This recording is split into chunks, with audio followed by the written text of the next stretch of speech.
So actually, inheritance is an advanced of object-oriented programming.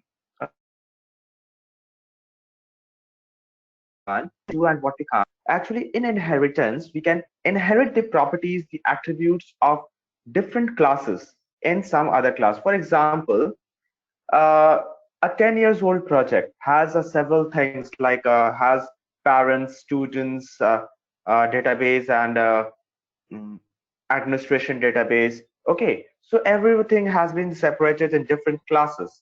Okay, but after 10 years, someone thought of including some other database like co-curricular database, activities database. Now, to include that co-curricular database, he want to inherit the properties of the student database because all the co-curricular activities will be performed by the student. Now, if he wanna do the every process again, he need to call this again from the database, and again he need to store it. Rather, what he could do, already he has the database class made by student. He could inherit the class property, inherit the function like student calls or student numbers or student phone numbers, whatever things, details function. He could call that detail function directly. You can access it rather than putting so many wasting so many time in just you getting the data again from server. Okay, so this is what inheritance helps us do. It helps us to inherit the attributes, the functions from other classes. Now, there are two types of classes actually. One is the derived class and another is the base class. Now, which is the derived class?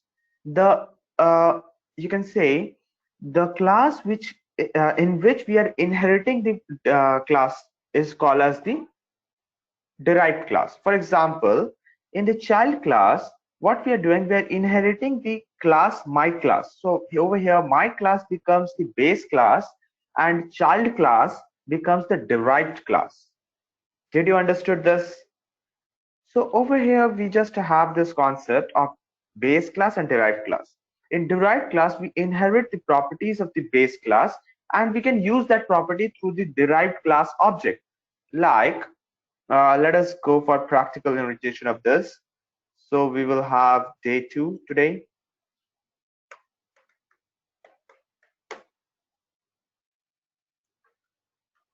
So now we will have something like a class and let the class name be student. Okay, this is the class student and I have a function, for example, def hello. And inside this function, I will just write on print welcome. So I've written all this, right? Now, after this, what we're going to say, we're going to just make another class or the derived class. If you want to directly access this class, I'm just show you. If you're going to directly access this class, how we're going to do, we're going to make the object of the class. For example, a equals to student, and I'm just making the object of it. And I will just call the function a dot hello. And this is done. So it will print it. So just let us execute this code. Python./session3 day 2. Okay, it doesn't get saved. Now if we execute it, it's giving us, okay, we need a positional argument self over here. This was the mistake. Now, yeah, see, it's giving. So it's directly we are utilizing this class. And now if we want to just, as our case was, that we wanted to, we have introduced a new class, that is class curricular, for example.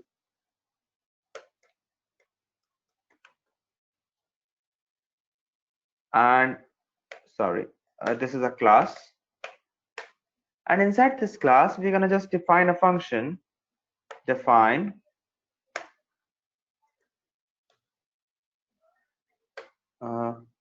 subject maybe. And inside this, we're going to pass on self and the print maths. Maybe maths is a subject. So we're gonna do something like this. We have taken this student class. We have taken this curricular class. Now there are two classes. Now both the classes are not interrelated to each other till now. Okay. If you want to access this function hello with the help of this curricular class, it won't be possible. For example, if we are making a object of curricular and we wanna just print this subject function, we can do it. Curricular, sorry, not curricular. We have taken it as an object b dot subject. This is good. But if you want to access this hello function using this curricular object, then b dot hello, it won't be accessible. So it will throw an error. So let us see through it.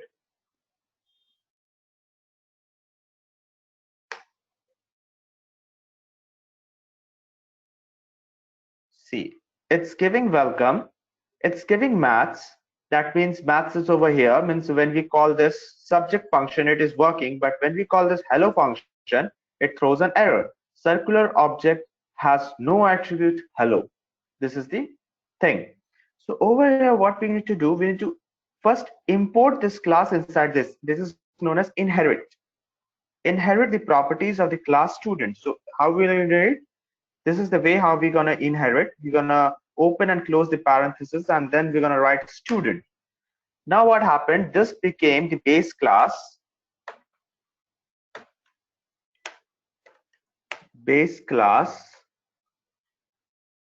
and this became the derived class.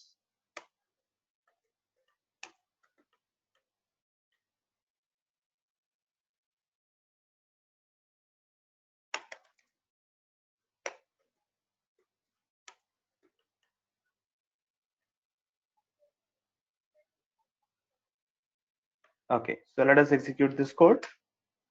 You can see now this welcome is accessible, because now what we have done, we have included this. Let me just eliminate this. Yeah, now what happens, we are only making the object of the class circular, and when we are making the object of the class circular, then what happens, we are able to access this subject, which is an attribute or a function inside the class circular, and this hello also, which is a function outside this class circular, but it is inherited in class circular. Okay, so did you understood this? If you understood this, just let me know in the comment section. Okay, Amit has some problem. He installed Python and VS Code in my laptop today, but when I run a program, it doesn't gives me the output in terminal. Fix the issue at the end of the session. Okay, sure, Amit. See, what you need to do first of all, I'm just fixing it till now because uh, it's very important for you also. See, what you need to do, you need to first install. If you have installed Python, you need to go to the Python directory. Now, wherever you have installed Python, uh, let me go to it. For example, my Python is over here in C users, and then I use Anaconda, so I use Anaconda 3 right over here. So here is my entire location. So what you need to do, you need to copy this location and set the environment variable. I have told you how to set the environment variable. You can go through the first video of this entire internship. You will find out over there how to put it on. You need to copy this. See, I use Anaconda 3, so I'm having this, and you use Python. If you have installed only Python, then you will have the Python 3, PyCharm, whatever you have installed. So according to it, you need to set your path environment variable. Okay, I hope this is clear to you, Amit. If you have done this, then you can tell me. I can put it some other things for you. Okay, so you all have understood this, I believe. This is the way how we take the class inherited and put it over here. Now if you want to inherit multiple classes, how are we going to do? This is inheritance. So I will just put on this headline over here.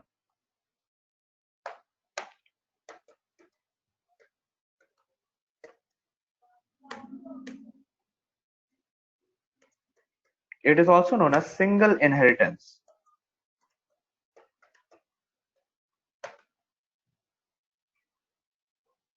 Now we will go for the multiple inheritance. Now what is multiple inheritance?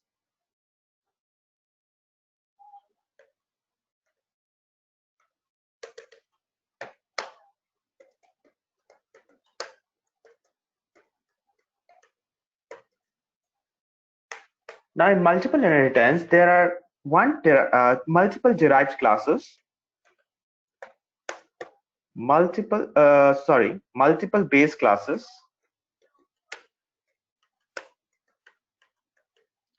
but only one derived class.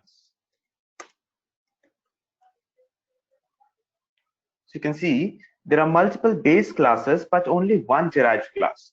So this is what this inheritance over here, multiple inheritance, is known as. Now, if we have a class, for example, we make a class student. Okay. And inside student, it has a function, student details maybe. So let the function be def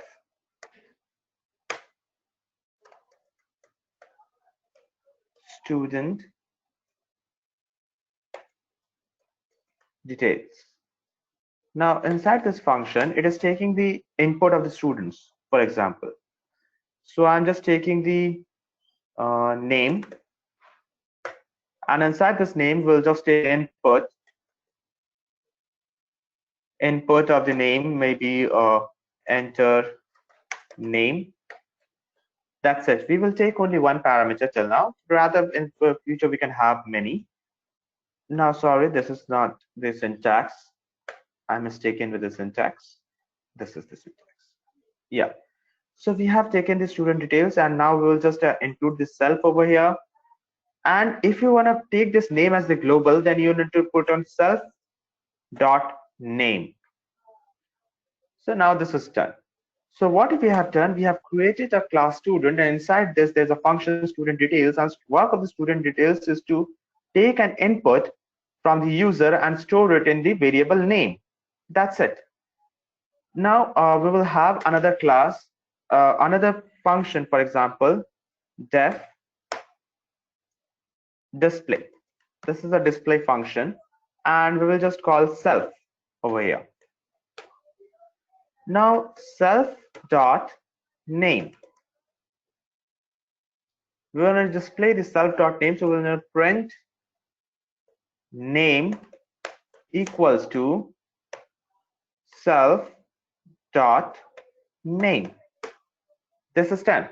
So we have two functions into this. One is that will accept the student details, and another is that will print the student details. Okay. Now we have another function, for example, another thing, another class like parent. And now inside this class, def, we're gonna use that parent details.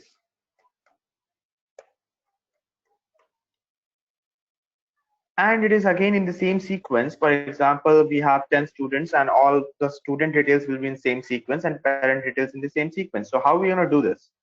See, this class property is to just take the input first of all. So we'll have self dot name inside this, or else you can say p name, self dot p name equals to input enter parents name. This is done. Now we're going to change the single quotes, because inside this we have used a single quote, so we need to make it in double quotes. Yeah, this is done. So we are taking the input of the parent's name over here, and we will define another function for display. Def display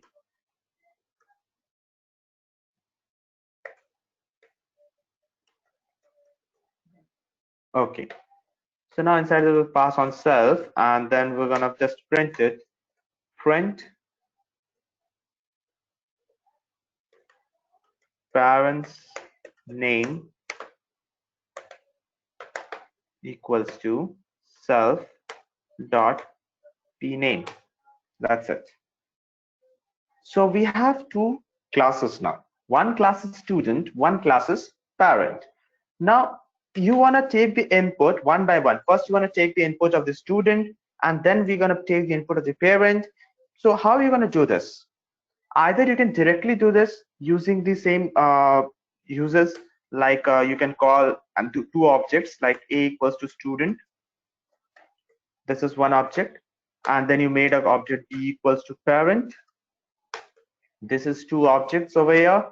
And now what you're going to do, you're going to just write, first of all, you're going to take the input of the student. So a dot student details. So you took the input. Now you want the input of the parent. So b dot parent details. This is done. Now you want to display the students and parent details one by one. So what you're going to do, print student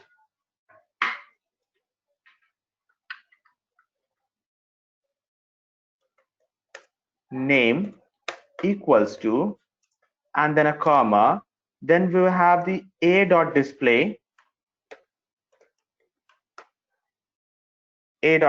now similarly we'll have comma parents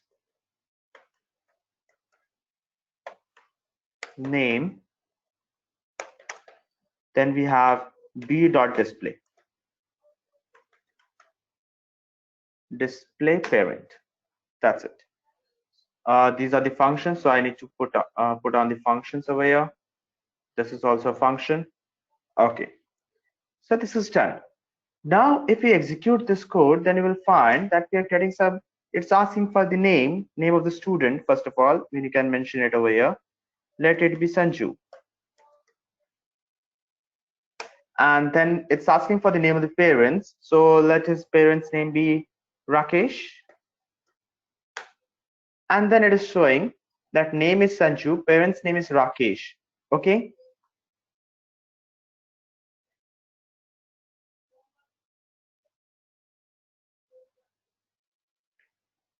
okay, we have some thing to be done over here. It's giving us none, a dot display. Okay, so we have directly printed over here. This function cannot be printed directly over here. We need to do a dot display because it is already printing the statements over there, so it's not returning a value, so we cannot print it directly over here. B dot display.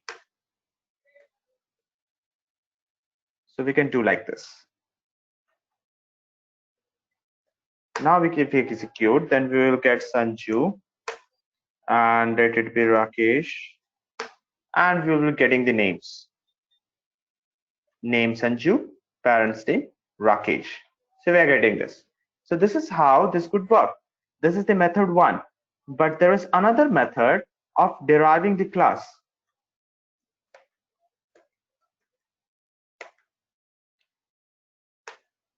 Now we'll have the inheritance method. Multiple inheritance method. Now what we're going to do, we're going to create another class for display for main class, for example. So we're going to have display main. Sorry, not this way. We're going to into the class main, and inside this, what we're going to do, we're going to just use this. We're going to inherit the properties of student and parent right over here. So for inheriting, we're going to use a parenthesis, and then we're going to write student, comma, parent. So we have inherited both the properties right over here, and now we'll just use this like we have. Let it be, we have print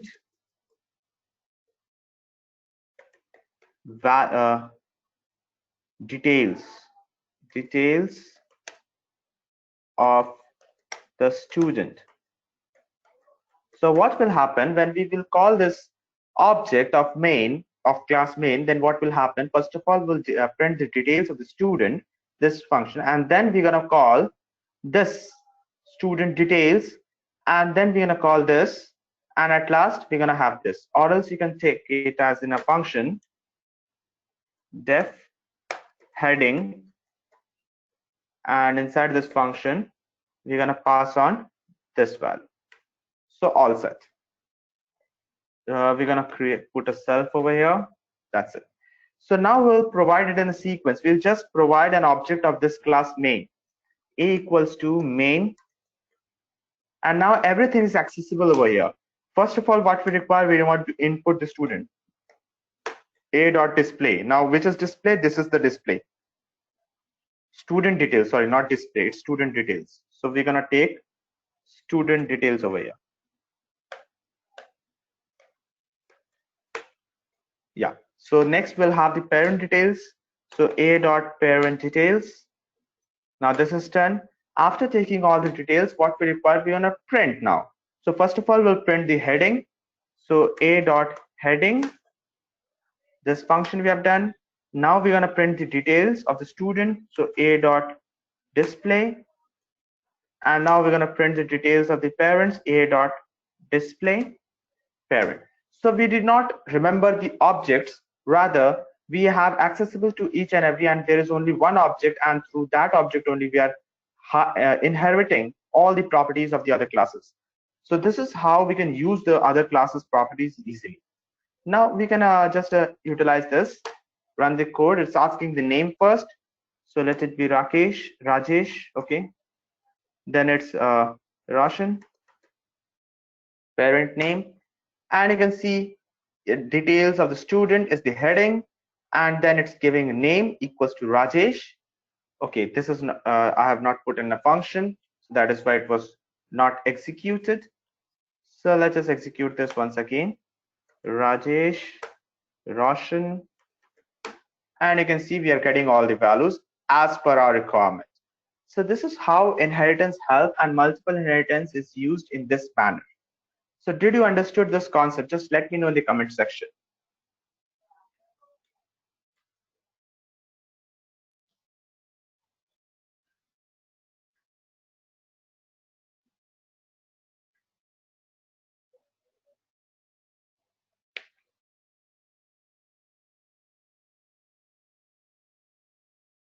Very good. So now what we're gonna do, we're gonna just see. Now over here, if you wanna have different constructors, like this is the constructor, this is the constructor, and let me tell you that constructors can't be called outside the function, means the class.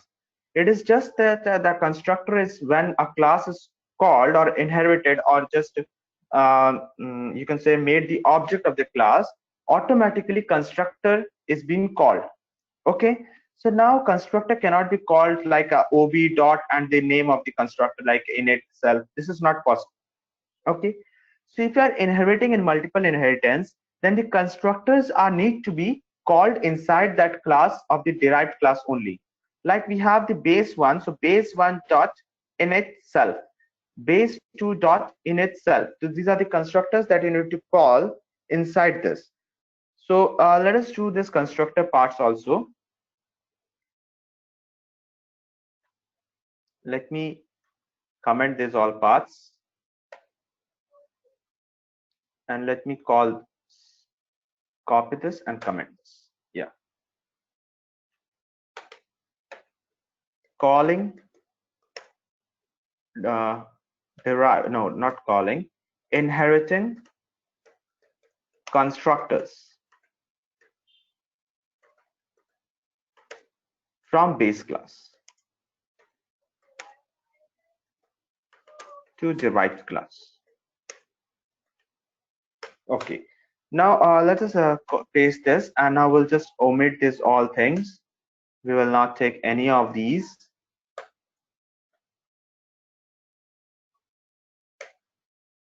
Now we will create a class main also.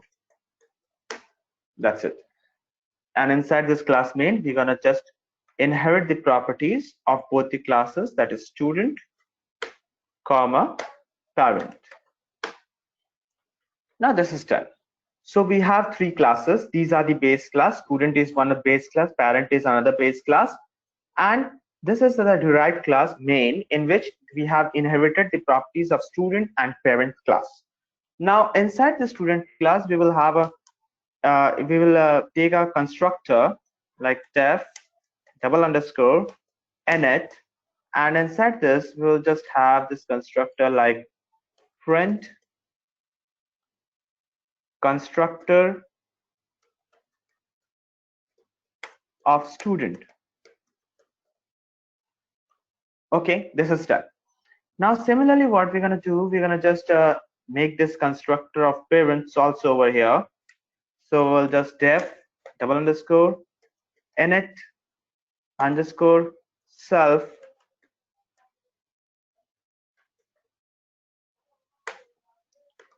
print constructor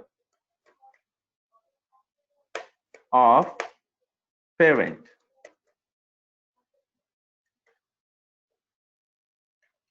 Now we have the derived class over here, so we're going to just directly define a constructor of this also.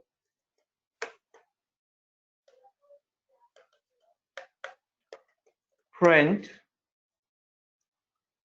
constructor of main.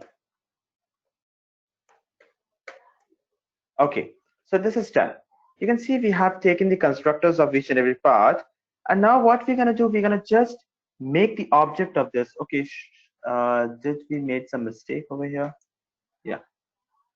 So now we're going to just make the object of this main directly. So we will just take a equals to main. This is the object, and we're going to do nothing. We're going to just execute this code. So let us see what happens if we are to execute this code. See, you can see we have only the constructor of main called. That means if we are assigning some properties over here inside the constructor of student and parent, it is not initialized directly. It is not called directly. So for this purpose, what we need to do, we need to call those constructors inside this class. So how we're going to do, we're going to call through the student name, means class name student dot, because you can see the name of the functions are all same. It's init and two underscores at front and two underscores at back. These all are same. So if we don't give the specified path of which class we're going to call this constructor of, it is going to be confused and throw in an error. So now we can do this init, and inside that we'll just call this like self. Similarly, we'll call the constructor of parent dot init, and inside this we're going to put self. Done. Now if you execute this code once again, then you will find some different value. Okay, name self is not defined. I believe we made a mistake of giving self over here.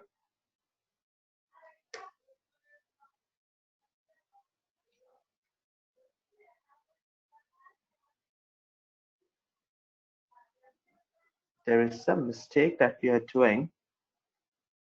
Let us verify the mistake.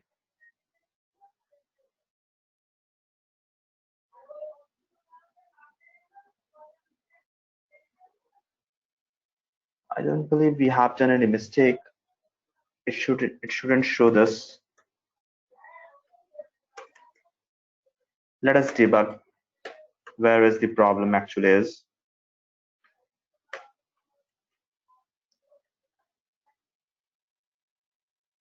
It's telling us that student.init init missing one required position argument self, but we had given. Okay, let's execute this. Now name self is not defined. Where? In the student.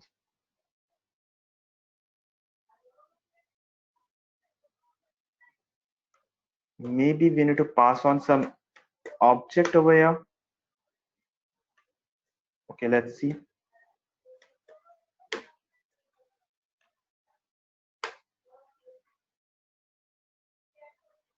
It must have taken it. I don't know. I need to debug this error. because this is not an issue over here, because this should have been taken this. I believe the compiler that we're doing, it's not allowing us to do this, but in normal Python, if you do this, it will take it.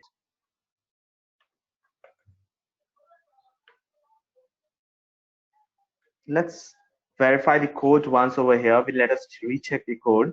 If everything is well, we have just printed, then we have a class over here, we have just printed, and then we have derived this. Okay. We have done a mistake.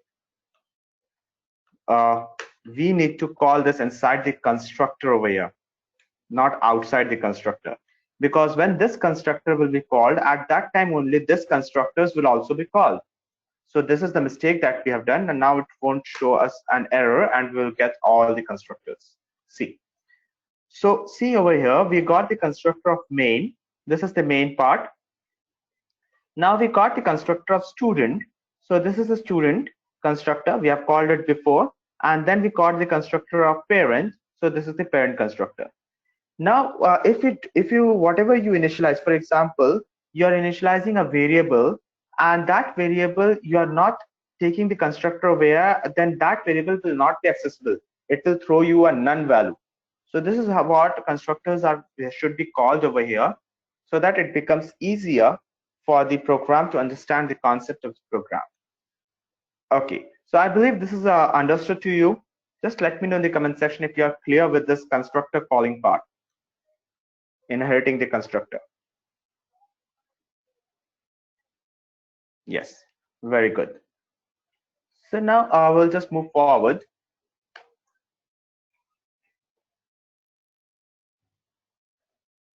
Now it's encapsulation.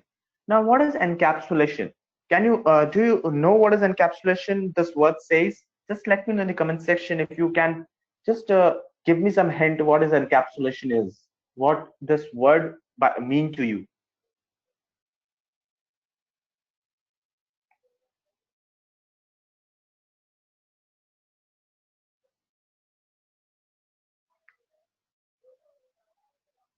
Okay, there is no guesses. So let me tell you, and you must have heard of the word data hiding, okay, or the private variables, or the variables that are not accessible to the public properties. So over here in Python, we don't have some private or public over here. Everything that is written is a public. And if you have the access of that class, then you're able to access each and every property in a method. Okay. But if you don't want to give access of some properties, then at that time you use encapsulation method, which in other words known as data hiding property. Okay. Now how to use it? We can use the name of the variable, and before that in a prefix we can use double underscore. This double underscore will not allow this to be accessed outside this class. So let us do this. This is known as encapsulation or data hiding. So let me comment this.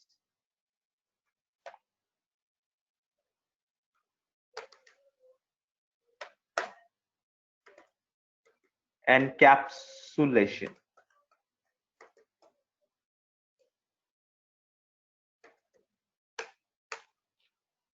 Now encapsulation over here, what we're going to do, we'll just create a class. Let the class be student, and inside that we'll have two names. For example, name equals to Amar, and let us have age in a data hiding procedure. Age equals to 12. Okay. Now if you want to create the object of this class, a equals to student, and inside this we're going to put on this a dot name, and we're going to print it. Print name equals to a dot name. And if you want to print the age, Okay, let us print the age in a normal basis first. Okay, we'll just print the age now. Print age equals to, then a comma, and name, sorry, a dot age.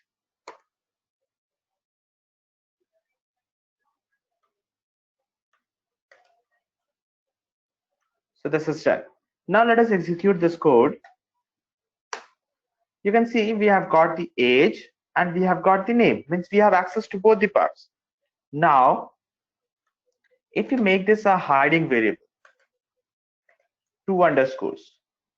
Now, if you want to access this age, then it will throw you an error or give you that this attribute doesn't exist. No attribute age. You can see over here. It doesn't allow you to access the age. If you want to see that by double underscore, if you're given the access of this, you can't. Okay, let the code get saved. You can't, because this is not changing the name of the variable only, it's actually hiding the variable. So if you want to write double underscore and then you want to see that if it is the if you write the same thing, if it is accessible, it's not, because there's a property of class that it will hide the data over here. But you can use the values. You can use the values. For example, you want to use this value like b equals to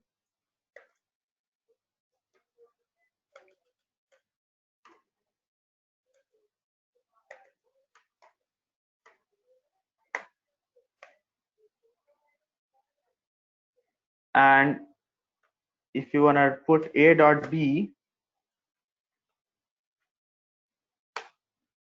then see, you are able to access it. You are able to access this. Now let me put on b also so that it's easier for you to understand. And let me print age equals to a dot age.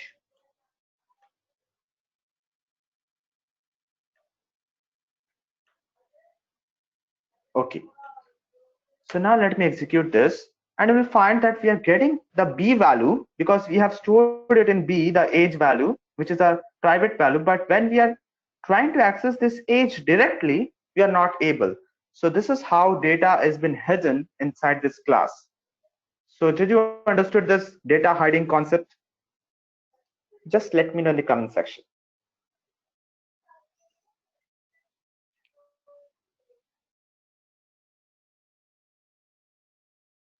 Yes, very good. So now what we're going to do, we have completed with the class and object completely.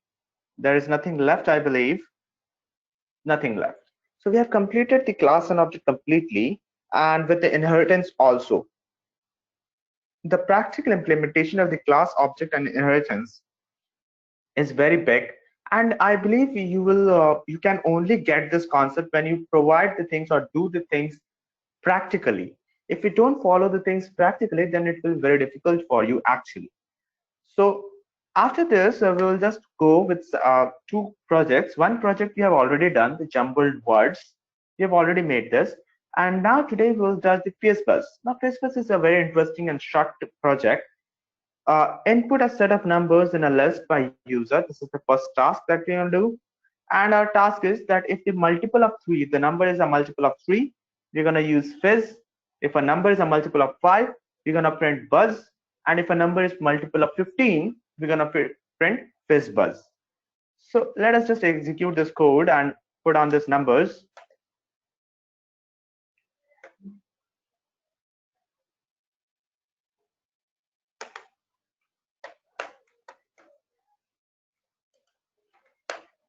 Fizz Buzz Game.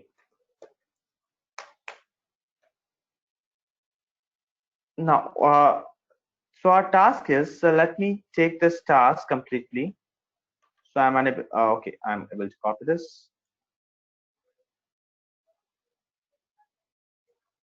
And let me paste it over here. It's not possible. Let me try to copy this and paste it over here. Yeah, we have done this. So this is our task. Input a set of numbers in a list by user. So I need to put a set of numbers first of all. Okay. So I need to take a list. So I will just input the numbers, input, enter 3 numbers, maybe 3 numbers. And what I need to do, I need to check each and every number. So first of all, I need to put it on a list. So I will just put a split over here so that the entire string just turns into a list. And after it turns into a list, we're gonna just use you can say, we're gonna convert the list into integer type. Okay. So we can also do it while we are doing the code. That's it. So we won't do it now. So let me print the list first so that we can see if it is coming the data properly. We need to just comment this part, and then we need to execute this. So it is asking for 3 numbers. So let the numbers be 10, not 10, let be same numbers like 15, 20, 80. Okay. So it's giving us the list. So this is done. Now our next step is that we need to check it if it is a fizz buzz or fizz buzz. So let us have the checking. If now we have the list over here in this list A. So first of all, we need to put for I in A. That means what we are doing, we are taking each and every element of A and we are putting it in I. Now we're going to check if int of I. Why int of I? This is because I is stored in a character format. And now we're going to check if int of I mod 3 equals to 0, because we need to check the divisibility by 3. If it is 0, then we're going to print fizz. Okay. Then else elif int of I mod 5 equals to 0, then it should print buzz. Okay, here also I need to put a inverted commas. Now this is fizz, this is buzz, and at last elif, if it is divisible by 15,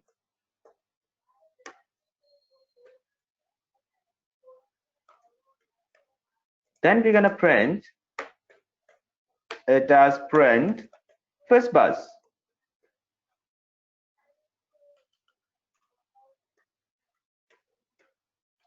So this is our code. Now you let me know that is our code exactly correct? Means will it work properly? Just let me know in the comment section. Will we get some error into this or it will work properly? Let's see. This will test your debugging power, that how much power you have got in debugging.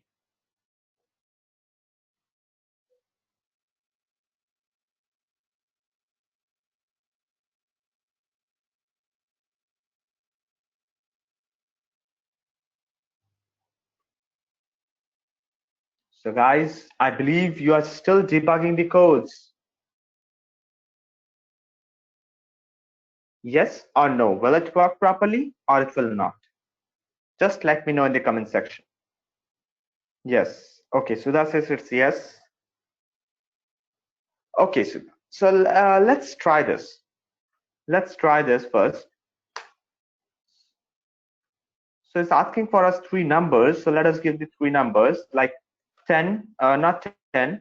It should be divisible by 3, 3, 9. Then it could be 10, and it could be 30. So we have 3 numbers, 9, 10, 30.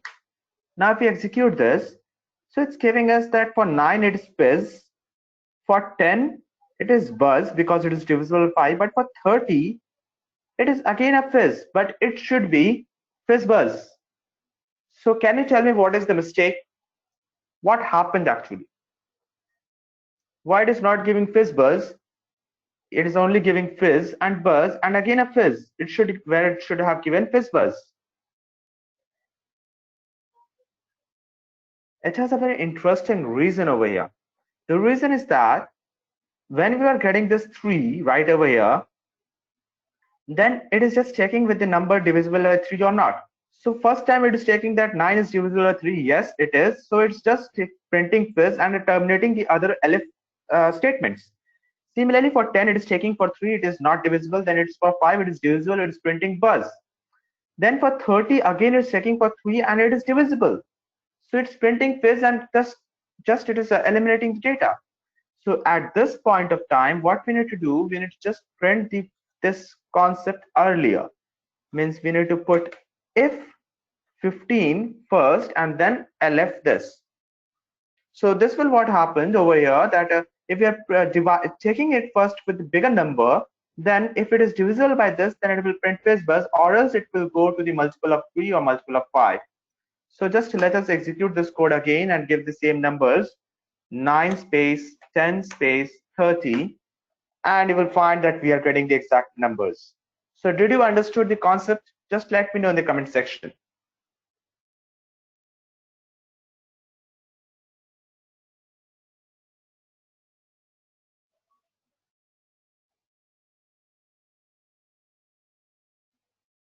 Okay, so so for today we will end this session over here. We won't go further of this. You can practice these all codes. I will just take these codes to you. You can find it on the GitHub. So tomorrow we'll start with a new thing, that is a NumPy. So while we'll do the NumPy, we'll just see to it that we get most of the things to you, and then we'll have the deep learning part, and later on of these topics, that is pandas, data analysis, we'll have a little bit, and then we can have the summary of the session. So before that, I would love to have task on this Friday. So if you're doing the task, this will be great, and to submit the task by this Friday. Then on Saturday, we'll again have the task. So for today, we'll end this session over here. I believe you have no doubts. Thank you. Thank you for being with us.